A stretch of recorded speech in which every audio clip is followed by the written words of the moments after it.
Sa mundong akala nating kilala na natin, may mga lugar pa rin bumabalot sa hiwaga. Mga tanawing likha ng kalikasan na hindi lang maganda, kundi mapanganib, mahiwaga at minsan nakakakilabot.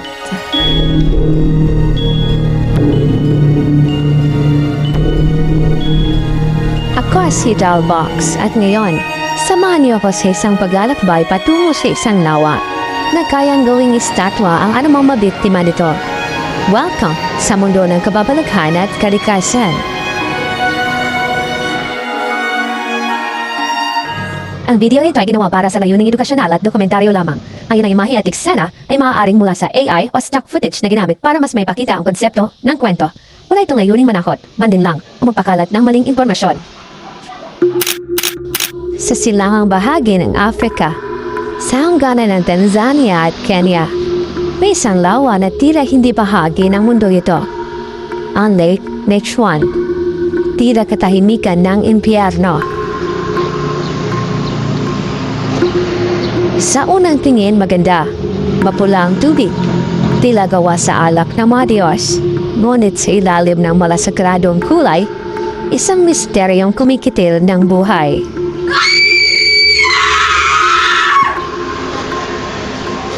Ito ang Lake Natron, isang maalat at alkalinong lawa. Pero hindi basta alat lang ito. Hindi ito para sa paglamoy.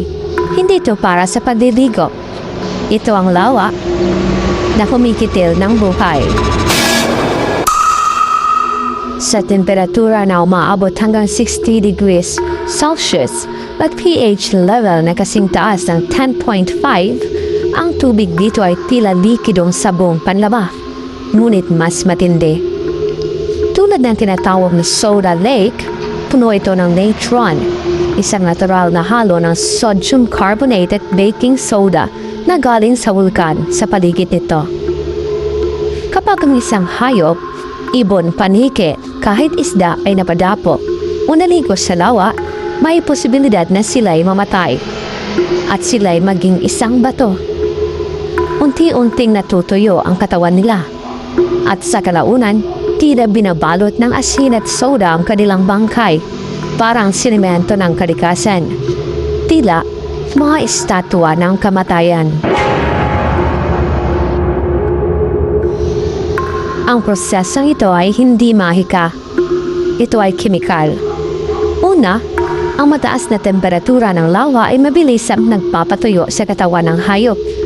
Pangalawa, ang natron, na siyang ginagamit din ng mga sinaunang Egyptian sa pag-iimbalsamo, ay tumutulong upang pigilan ang agnas.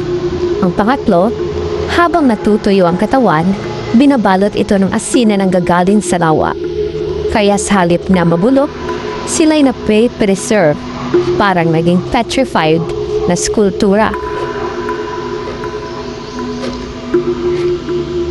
Isang photographer, si Nick Brandt, ang sumikat matapos niyang kuhanan ng litrato ang mga bato, mga ibong parang hinipan ng hangin ng kamatayan at pinigkis ng kalikasan sa huling anyo nila. Ngunit hindi lahat ay namamatay. Sa gitna ng kamatayan, may buhay pa rin. Ang lesser flamingos, sa kabila ng panganib, ay dito pa rin nangingitlog. Bakit? Dahil sa sobrang alat at init ng lawa. Kaunti lang ang mga predator dito. Para sa kanila, ito ay santuaryo. Isang pugad sa gitna ng kamatayan. Sa mundong ito, may mga lugar na hindi natin nauunawaan. At minsan, ang kagandahan ay may kasamang kamatayan. Ang Lake Natron ay isa lamang sa napakaraming misteryong bumabalot sa ating planeta. Isa itong paalala na ang kalikasan ay hindi lang para sa pagkamangha, kundi para rin sa pag-iingat. Kung gusto mo pa ng ganitong klaseng content, misteryo, siyensya at kalikasan, huwag kalimutang i-like ang video na to, mag-subscribe at i-hit ang notification bell para hindi ka mauli sa susunod na kwento.